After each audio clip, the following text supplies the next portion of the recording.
नमस्कार बच्चों।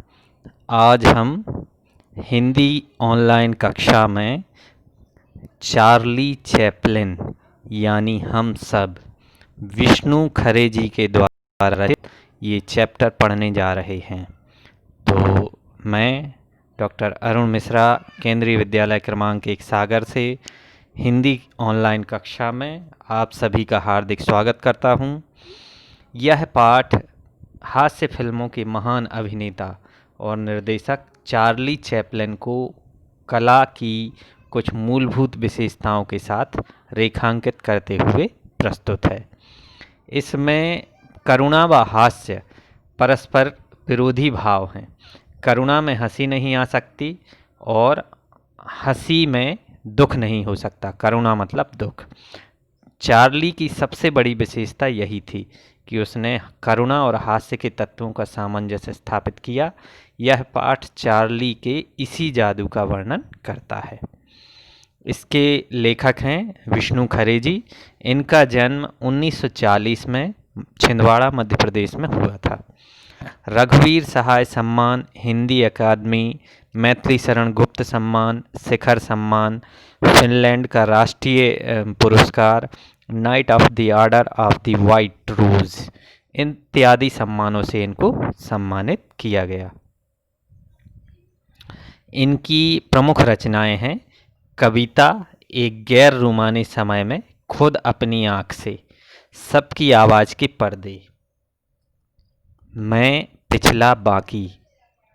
आलोचना की पहली किताब इनकी आलोचनात्मक पुस्तक है। सिनेमा से भी ये जुड़े रहे। सिनेमा पढ़ने के तरीके, ये इनकी सिने आलोचना वाली किताब है।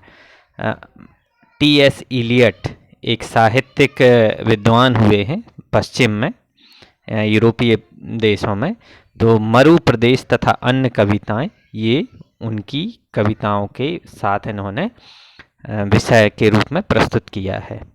आंतिला योझेक, यह चाकू समय, काले वाला फिनलैंड का राष्ट्र काव्य है, उसका इन्होंने हिंदी में अनुवाद किया है। तो आप लोग देख रहे होंगे चित्र में आपको चार्ली चैपलिन दिखाई दे रहे हैं। ये चार्ली चैपलिन। बच्चों, हिंदी फिल्मों में आपने राज कपूर का नाम सुना होगा। राज कपूर का इस तरह की वेशभूषा वाला गेटअप आपने देखा है किसी फिल्म में? शायद आपको याद हो। उनकी एक फिल्म आई थी आवारा, आवारा हूँ, जिसका एक गाना बहुत प्रसिद्ध हुआ था। मेरा जूता है जापानी, ये पतलून इंग्लिस्तानी, फिर भी लाल टोपी सिर पे, और मेरा दिल है हिंदुस्तानी।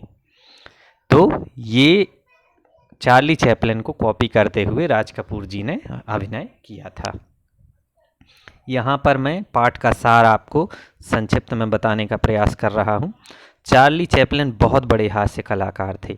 उनके जीवन की सबसे बड़ी विशेषता थी करुणा तथा हास्य का सामंजस्य। ये भारत में बेहद लोकप्रिय हुए और इनकी लोकप्रियता बताती है कि कला स्वतंत्र है। लेखक बताता है कि चार्ली पर बहुत कम लिखा गया है, अभी उस पर बहुत कुछ लिखा जाएगा। चार्ली का प्रारंभिक जीवन बेहद गरीब था। उसकी फिल्म मेकिंग ए लिविंग के 75 वर्ष इसी वर्ष पूरे हुए हैं। इसी वर्ष मतलब जिस साल लेखक ने ये पाठ लिखा। अपनी फिल्मों के माध्यम से वह दर्शकों की वर्ण व्यवस्था तथा वर्ग व्यवस्था को तोड़ पाया। उसकी फिल्में भावना पर आधारित होती थीं। वह आम आदमी को अपनी कथा का माध्यम बनाता था। लेखक द्वारा चार्ली का भारतीयकरण इस गीत में किया गया है ना। चार्ली के जीवन को दो घटनाओं ने प्रभावित किया। पहली घटना ने उसे करुणा, सहानुभूति तथा प्रेम का पाठ पढ़ाया। दूसरी घटना ने उसे करुणा को हास्य में बदलना सिखाया। समाज के शोषण तंत्र ने उसे ठुकराया, परंतु आम लोगों ने उसे अपनाया। भारत में उसकी नकल राज कपूर ने की। चार्ली हमेशा हंसता था, पर हंसना सबसे कठिन होता है। चार्ली की अधिकांश फिल्में मूक थीं। मूक फिल्में आप लोगों ने पढ़ी होंगी। क्लास 8 में आपने एक चैप्टर पढ़ा होगा, जब सिनेमा ने बोलना सीखा, है ना। तो 1933 के लगभग बोलने वाली फिल्म आई। उसके पहले मूक फिल्में हुआ करती थीं, लेकिन चार्ली की जो फिल्में हैं वो 60-70 के दशक में भी मूक ही रहीं, क्योंकि उनके अभिनय में इतना आकर्षण था कि डायलॉग की, संवादों की ज़रूरत नहीं पड़ती थी। करुणा तथा हास्य दोनों के सम्मिश्रण के सम्राट थे चार्ली। भारत में अत्यंत लोकप्रिय थे। चार्ली का प्रारंभिक जीवन बेहद गरीब था। इनके पिताजी ने इनकी माँ को छोड़ दिया था। इनकी माँ ऐसे ही सिने जगत में काम करती थी, लेकिन कोई बड़ा काम नहीं करती थी, तो बच्चों का पालन पोषण करना उनका काफ़ी कठिन था। इसलिए इनका जो शुरुआती जीवन है वो गरीबी में कटा। अपनी फिल्मों के माध्यम से उन्होंने दर्शकों की वर्ण व्यवस्था तथा वर्ग व्यवस्था को तोड़ा। फिल्मों का आधार भावना, ये इनके जीवन का सार है। चार्ली के जीवन की दो घटनाओं ने उनके जीवन की दिशा को मोड़ दिया। पाठ में कुछ विशेष बिंदु हैं जिन पर हम यहाँ परिचर्चा करना चाहेंगे। चार्ली चैपलिन ने फिल्म कला को लोकतांत्रिक बनाया, दर्शकों की वर्ण व वर्ग व्यवस्था को तोड़ा, अंग्रेजों जैसे व्यक्तियों में वाक्यांश में निहित व्यंग, अंग्रेज स्वयं को गर्वोन्मत्त, आत्मविश्वास से परिपूर्ण, सफल, सभ्य तथा दूसरों से श्रेष्ठ व शक्तिशाली मानते थे, बेहंसने जैसी प्रवृत्ति को गलत मानते थे। हमारे समाज में भी ऐसी कई प्रकार की परंपराएं हैं कि लड़कियों को ज़्यादा हंसना नहीं चाहिए, या कोई पुरुष ऐसा करता है तो उसकी तुलना लड़कियों से कर दी जाती है कि वो लड़कियों की तरह हंसता ही रहता है। तो हंसना एक कला है, और अगर हम हंसेंगे तो हमसे जो जुड़े हुए लोग हैं हमारे आसपास, वो भी हमें देखकर खुश होंगे। अगर हम मुंह लटकाए या मुंह बनाए दुखी बैठे रहेंगे तो लोग दुखी रहेंगे हमसे मिलने जुलने वाले, और शायद ये आंकड़ा कम हो जाएगा। उनके जीवन में दो घटनाएं जो घटी हैं, तो उसके बारे में यहाँ पर मैं जिक्र करना चाहूँगा कि बुद्धि की तुलना में चार्ली ने भावना को इसलिए चुना क्योंकि पहली घटना जो उनके जीवन में आई वो थी कि एक बार जब वो बीमार हुए तो उनकी माँ ने बाइबल से ईसा मसीह का जीवन पढ़कर उन्हें सुनाया। ईसा के सूली पर चढ़ने के प्रसंग पर माँ बेटे दोनों रोने लगे। इस घटना से चार्ली ने स्नेह, करुणा और मानवता का पाठ पढ़ लिया। दूसरी घटना ने भी चार्ली को प्रभावित किया। चार्ली के घर के पास एक कसाई खाना था। वहाँ प्रतिदिन सैकड़ों जानवर वध के लिए आते थे। कसाई खाना जानते हो, जहाँ पर जानवरों को काटा जाता है। एक बार एक भेड़ किसी प्रकार जान बचाकर भाग निकली। उसको पकड़ने के लिए उसके पीछे भागने वाले कई बार फिसलकर सड़क पर गिरे, जिसे देखकर दर्शकों ने हंसी के ठहाके लगाए। इसके बाद भेड़ हाथ आ गई। चार्ली ने अनुमान लगा लिया कि अब भेड़ के साथ क्या व्यवहार होगा। उसका हृदय करुणा से भर गया। हास्य के बाद करुणा, यही चार्ली की फिल्मों का आधारभूत मनोभाव बना।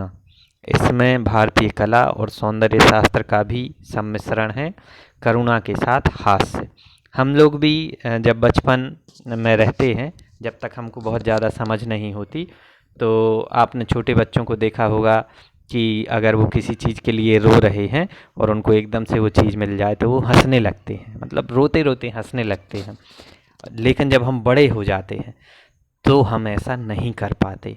अगर किसी चीज़ के लिए हम रो रहे हैं तो हम उसके लिए रोते ही रहते हैं। दुख लंबा चलता है। तो इसी बात पर लेखक ने इसमें जिक्र किया है ना। चार्ली की फिल्मों की कई विशेषताएं हैं कि इस भाषा का प्रयोग कम है, मानवीय स्वरूप अधिक है, सार्वभौमिकता है। चार्ली हमेशा युवा दिखते हैं। संस्कृति को विदेशी नहीं मानते, किसी भी संस्कृति को। चार्ली सबको अपना स्वरूप मानते हैं और उसमें सब बनने की अद्भुत क्षमता है। अर्थात चार्ली ने बहुत अभिनय किया, लेकिन उनके अभिनय को किसी एक रूपता में नहीं ढाला जा सकता। उन्होंने हर संस्कृति को अपनी फिल्मों का विषय बनाया था। ये चार्ली चैपलिन पाठ का सार था। भारत में चार्ली का महत्व है क्योंकि भारत में हास्यवाद की परंपरा नहीं है। लोग हंसने के लिए सोचते हैं। चार्ली तो दूसरों पर तो हंसते ही हैं, लेकिन चार्ली की एक जो विशेषता थी स्वयं पर हंसना, तो वो सबसे ज़्यादा प्रभावी थी। भारत में चार्ली के महत्व का मुख्य कारण यही है कि चार्ली स्वयं पर हंसते थे। बड़े बड़े व्यक्तियों को स्वयं पर हंसने के वह मौके देते थे। उनकी फिल्मों में देखा है, ऊंचे ऊंचे स्तर पर जाकर भी वे हास्य का पात्र बन जाते थे। उसका रोमांस कैसा होता था? पंक्चर होता था। वह महानतम क्षणों में अपमानित होना जानता था।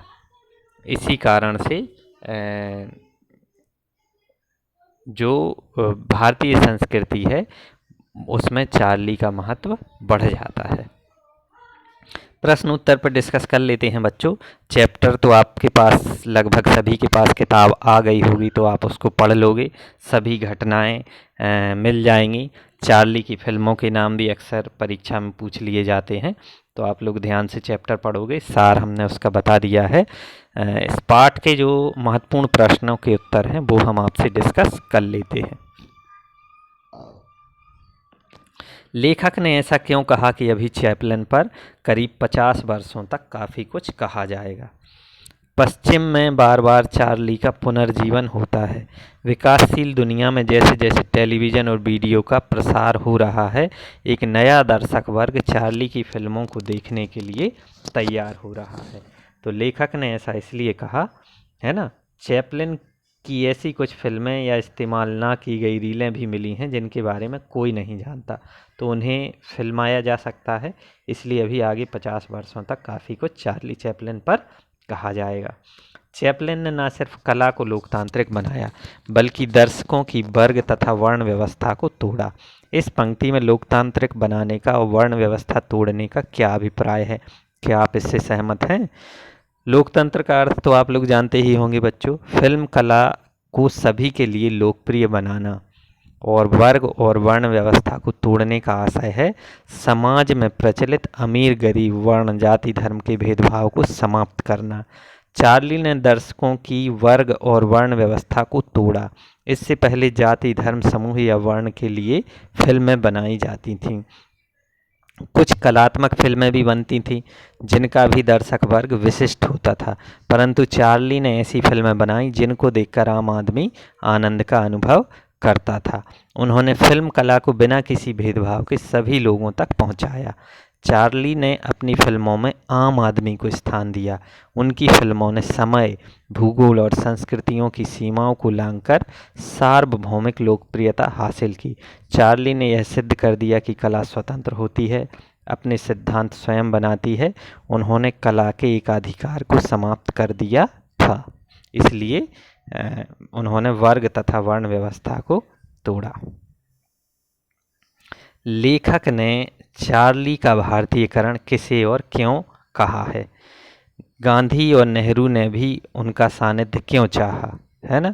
लेखक ने चार्ली का भारतीयकरण राज कपूर द्वारा निर्मित फिल्म आवारा को कहा है, क्योंकि इस फिल्म में पहली बार राज कपूर ने फिल्म के नायक को हंसी का पात्र बनाया था।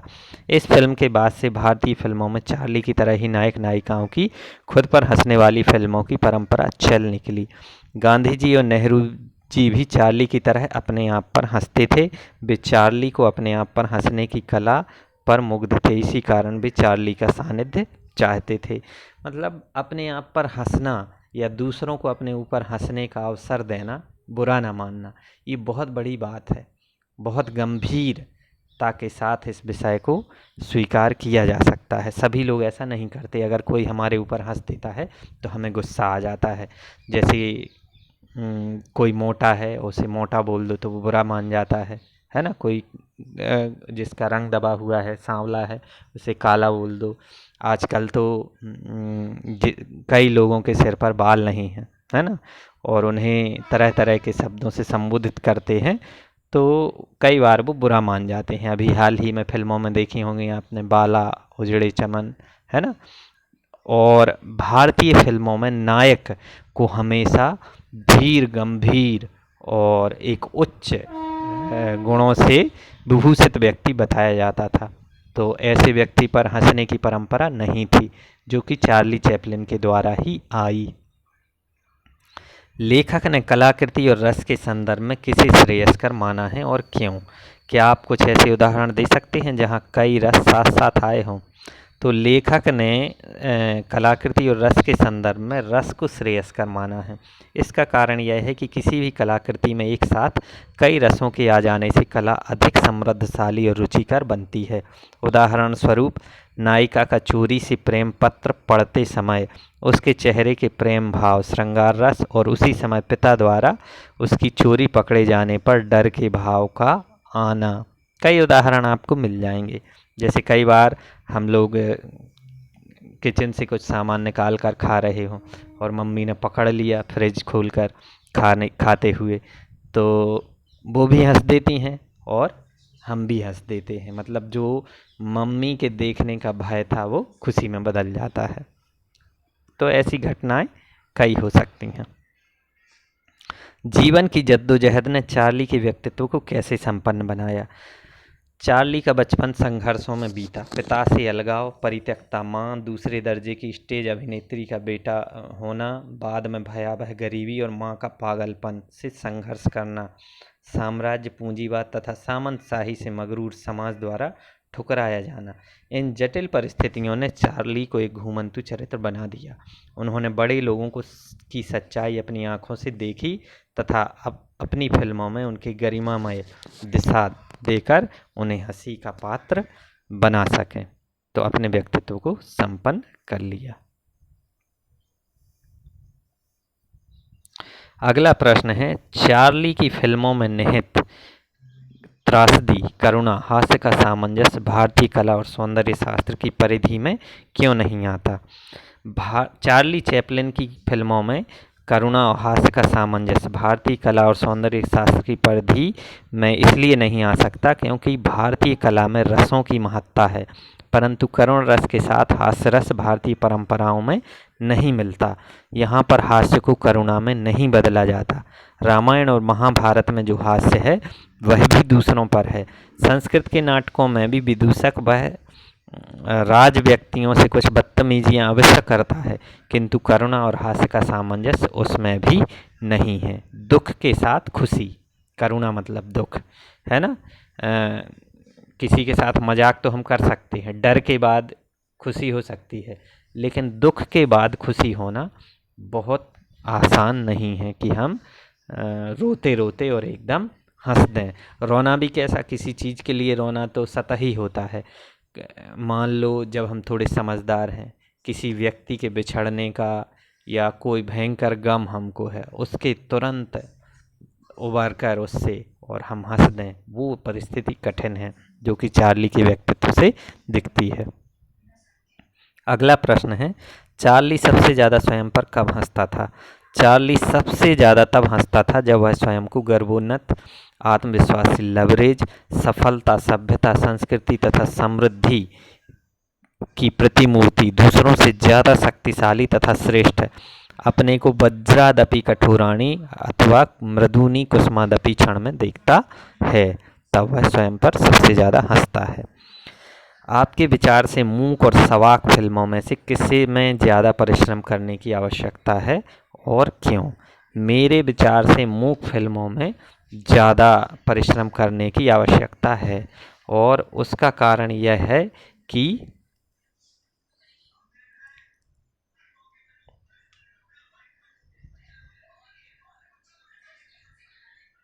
सवाक फिल्मों में कलाकार अपने शब्दों द्वारा अपने भावों को व्यक्त करता है, परंतु मूक फिल्मों में कलाकार को केवल अपने शारीरिक हाव भाव से अपनी भावनाएं व्यक्त करनी होती हैं, जो कि सरल नहीं है।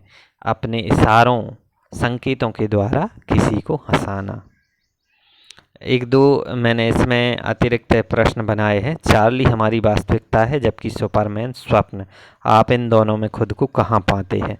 तो मैं चार्ली को अपने आप को ज़्यादा निकट पाता हूँ, क्योंकि चार्ली चैपलिन बनना आसान नहीं है।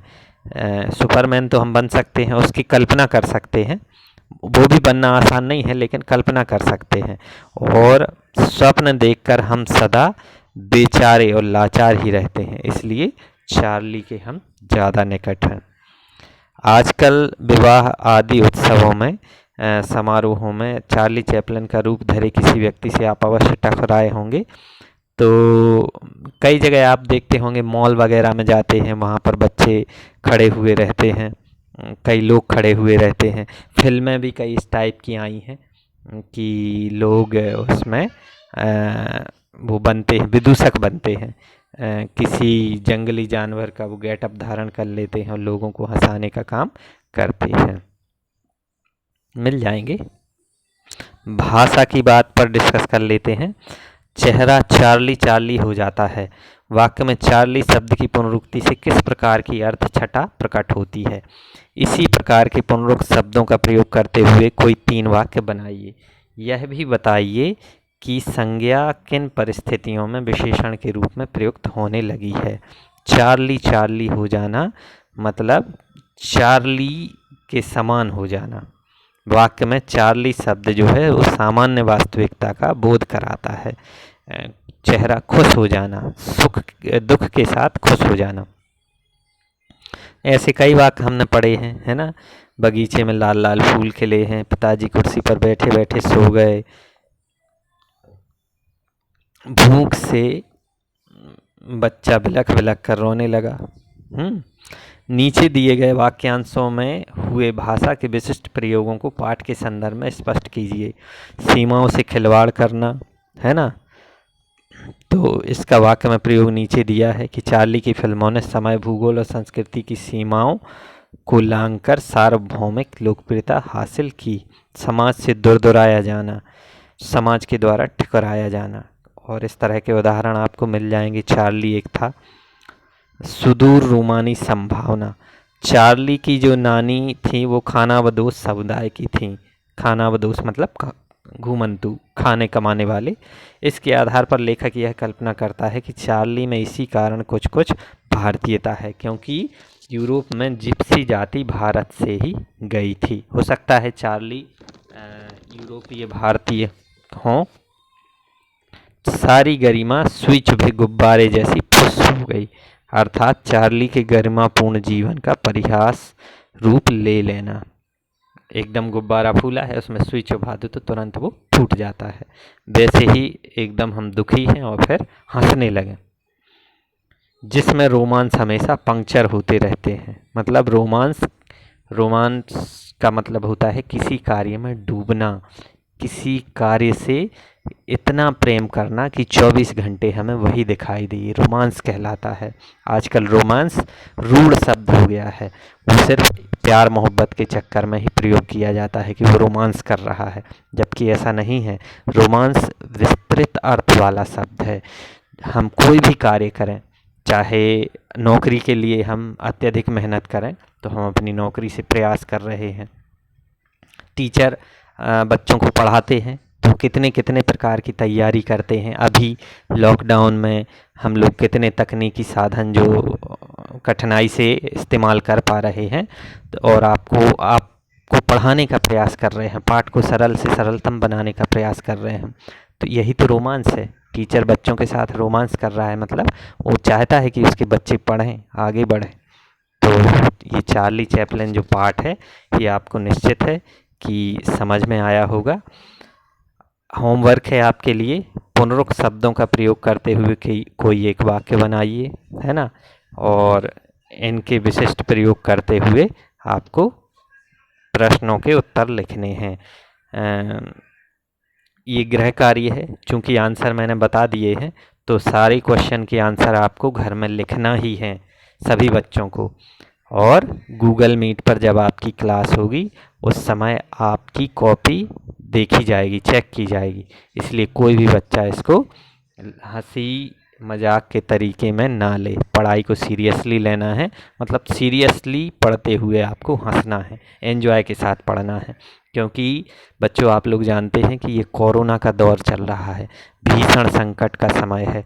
अगर इसमें हम दुखी हो जाएंगे और पढ़ाई लिखाई छोड़ देंगे तो हमारा आने वाला भविष्य खतरे में पड़ जाएगा। और आप लोग तो सबसे इम्पोर्टेंट क्लास में हैं, 12th क्लास में, जो कि भविष्य की अंतिम सीढ़ी है। इसके बाद आपका भविष्य निर्धारण हो जाएगा।